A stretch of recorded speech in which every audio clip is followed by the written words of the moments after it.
El gobierno comprometió ayudas a los damnificados por el sistema frontal que afectó a la zona centro-sur de nuestro país. Estamos en contacto con Francisca Perales, subsecretaria de Desarrollo Regional, para hablar sobre el detalle de los apoyos que buscan reparar viviendas y reactivar, por ejemplo, el emprendimiento en las zonas afectadas. ¿Cómo ha estado, subsecretaria? Muchas gracias por su tiempo. Hola, José Miguel, muy buenas tardes y un gusto estar acá. Subsecretaria, para el día de mañana ha sido definido la entrega o el pago de este bono de emergencia. ¿A cuántas familias se va a llegar a partir del día de mañana? Porque sé que esto es progresivo.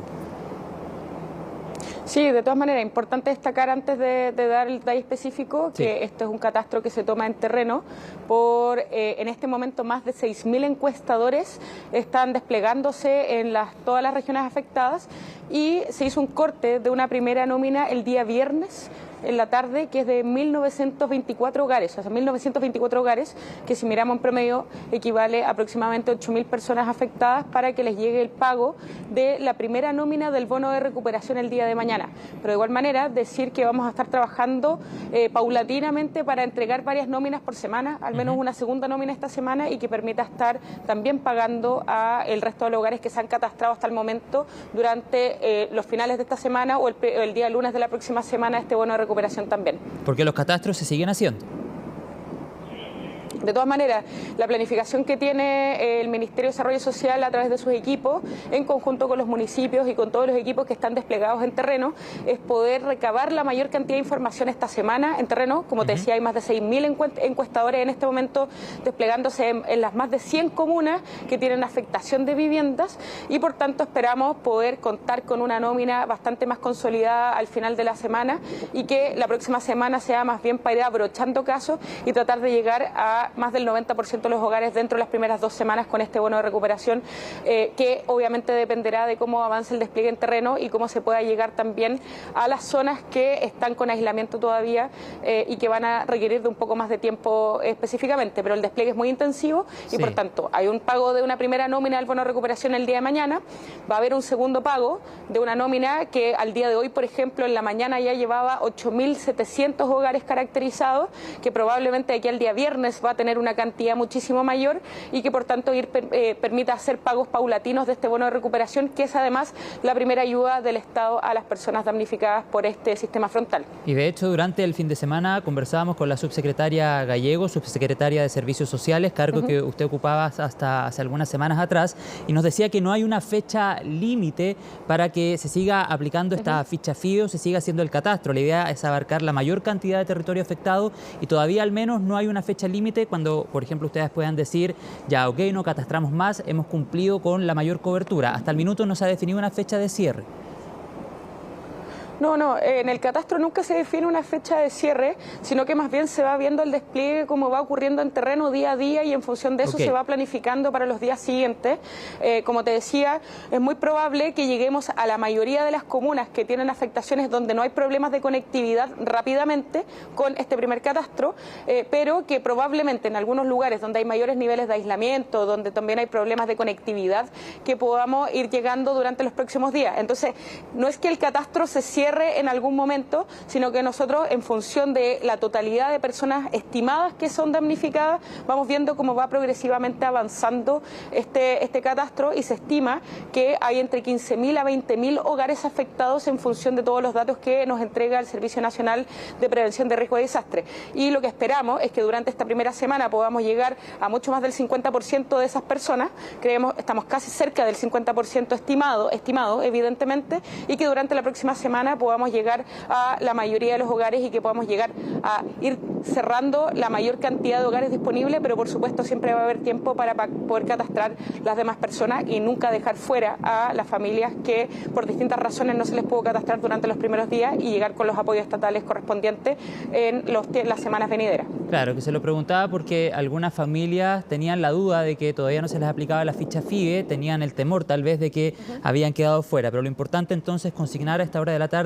que ese catastro se sigue realizando. Subsecretaria, con el fin de actualizar, ¿en qué territorios o en qué comunas, para ser más específicos, se concentra la mayor preocupación hoy, ya a casi una semana de este intenso sistema frontal y con todas las consecuencias que ya hemos conocido? Y preguntarle también por críticas que han surgido de algunos alcaldes o jefes comunales que precisamente reclaman una demora de parte del gobierno central. Sí, bueno, primero decir que es evidente que estamos en un contexto de crisis climática que ha abordado 3 emergencias grandes durante este año. Recordemos los incendios del verano, que afectaron a la zona centro-sur del país, quizás corridos un poquito más hacia el sur. Tuvimos unas lluvias de magnitudes similares a la del sistema frontal la semana pasada en el mes de junio, y que ahora tuvimos un nuevo sistema frontal la semana antepasada que evidentemente puede mirar que sobrepasa las capacidades del Estado en su conjunto para poder abordar estos eventos que son también de carácter extraordinario. O sea, no es de las magnitudes de lo que habíamos visto durante los últimos años, y si miramos, por ejemplo, las cifras de lluvias caídas en la altura correspondiente, es que no veíamos algo así desde hace 40 años. Y entendemos y empatizamos particularmente con los municipios que al mismo tiempo están tratando de llegar lo más rápido a sus distintas comunidades y que por lo tanto están sobrepasados en su capacidad de tener una primera respuesta. Evidentemente siempre nos gustaría llegar más rápido, pero los esfuerzos del Estado en su conjunto, donde los municipios también son parte de esa gestión, se están haciendo en todos los lugares donde haya niveles de afectación. Y estamos poniendo mayor énfasis en las regiones de O'Higgins y Maule, que es donde vemos la mayor cantidad de personas afectadas en su vivienda, y donde también probablemente hay mayores niveles de afectación de carácter productiva, sobre todo en la zona agrícola. ¿Pero usted cree, subsecretaria, que muchas veces la crítica surge a raíz de un desconocimiento que pueden tener los propios alcaldes o alcaldesas de cómo pedir las ayudas o qué canales poder utilizar para llegar a aquellas ayudas? Yo no diría que es un desconocimiento, me parecería apresurado decir que es un desconocimiento. Creo que más bien tiene que ver con que las capacidades institucionales de los municipios muchas veces se ven sobrepasadas por las características de una emergencia de este tamaño. Si miramos, por ejemplo, comunas que son de zonas periurbanas, zonas rurales, probablemente sus equipos de emergencia son bastante pequeños. Son equipos que no tienen la capacidad de abordar a miles de personas que están siendo afectadas al mismo momento, y por tanto están más bien enfocados en contener la emergencia, en coordinar acciones de carácter rápida, y por tanto que por distintas razones existen descoordinaciones que por supuesto se tienen que subsanar. El rol que tenemos desde la Subsecretaría de Desarrollo Regional es precisamente ayudar a canalizar que las ayudas que vienen de los servicios de primera respuesta, como es por ejemplo el Senapred, puedan llegar en el menor tiempo posible. Hay un apoyo que ya lleva bastantes miles de millones de pesos, que dio cuenta el subsecretario del Interior hoy día en la mañana, que está llegando en apoyo a los municipios. Ya estamos llegando a menos de 2 semanas de la emergencia con la primera ayuda económica, y vamos a estar llegando durante los próximos días también con los apoyos en materia de materiales de construcción para las viviendas que se han visto afectadas. Entonces, si miramos la magnitud total de esta emergencia, yo diría que pese a las dificultades que genera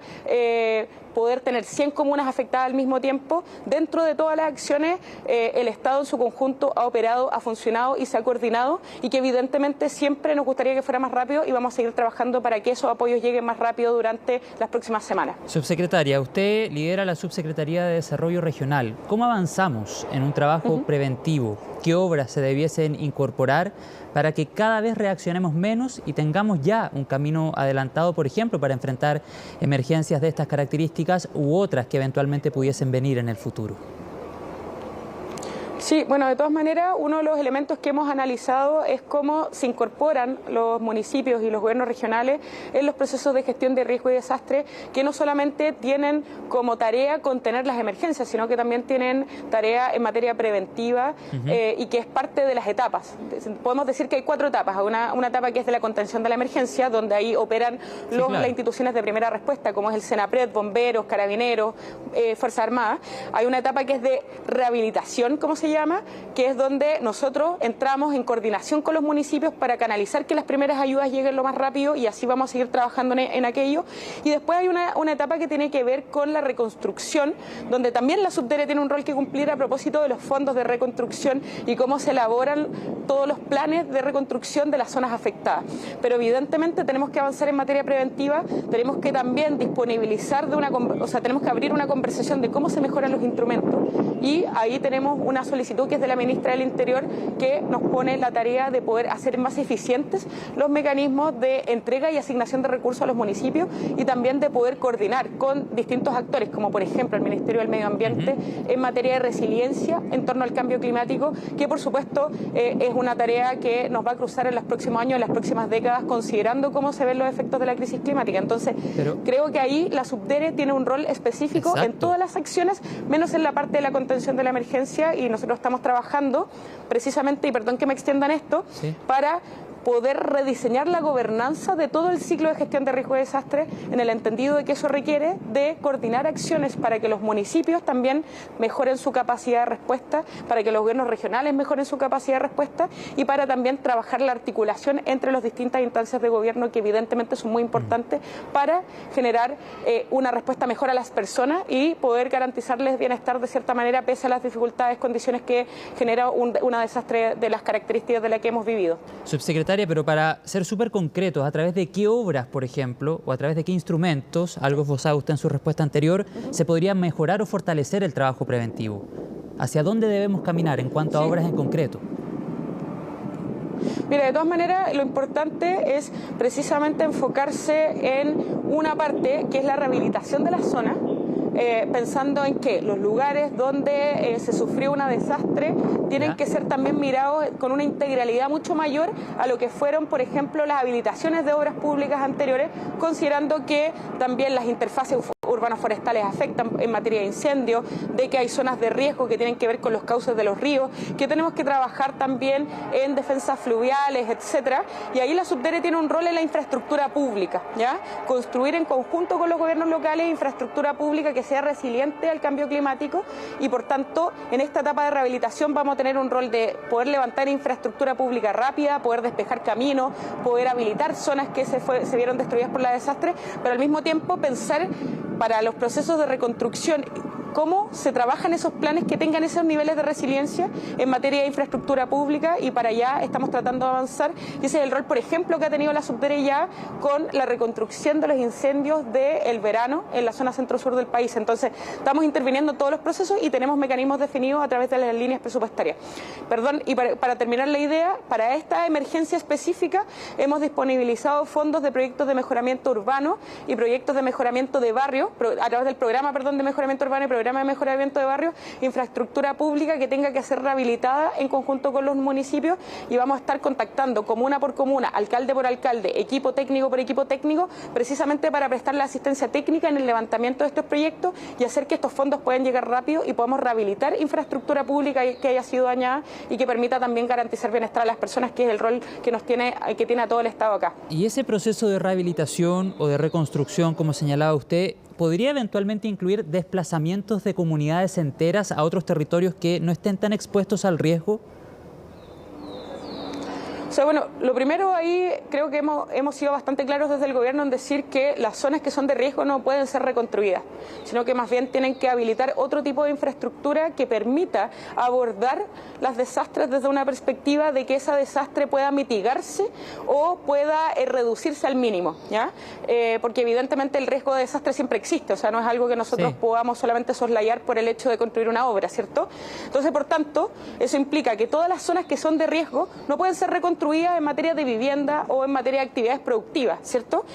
Y por tanto ahí el desafío es cómo llegamos con respuestas para quienes están en esas zonas de riesgo para buscar alternativas. Y eso es lo que abordan los planes de reconstrucción. Sí, claro. En este proceso hemos hablado de que vamos a trabajar una gobernanza que se va a anunciar públicamente para poder manejar, por ejemplo, los procesos de reconstrucción que se dan por todos los desastres que han ocurrido este año, y que eso evidentemente no me corresponde a mí anunciarlo, sino que lo van a anunciar los organismos que correspondan,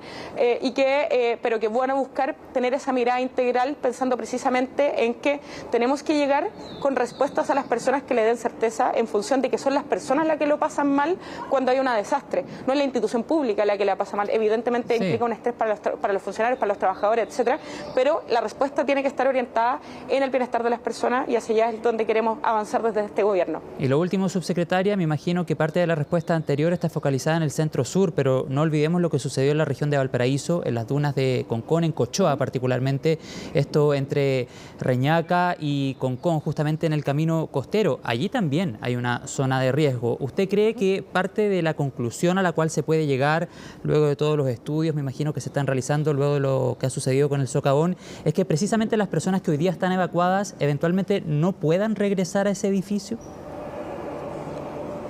Bueno, yo diría ahí que eso no me corresponde a mí decirlo, son los organismos técnicos los que tienen que determinar algo de esas características. Pero es una zona de riesgo también. Pero evidentemente... Claro, evidentemente ahí los planes de ordenamiento territorial que a escala comunal o a escala regional son los que tienen que determinar cuáles son los lugares que deben ser habitables, cuáles son los lugares donde se tiene que construir infraestructura en materia de áreas verdes,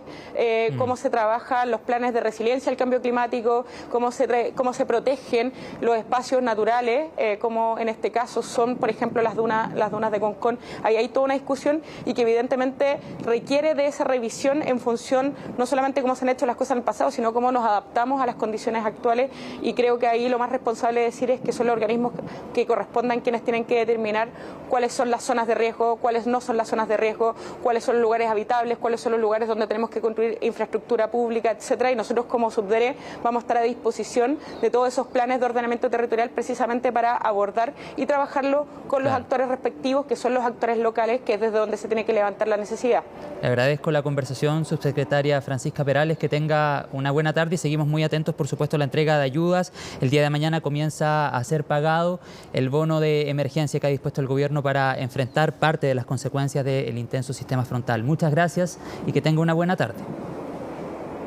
Igualmente, muchas gracias. Ahí toda la información está alojada en la página web del gobierno y van a estar también las fechas de pago correspondientes. Perfecto. Para que las personas se puedan informar. Muchas gracias. Buena tarde.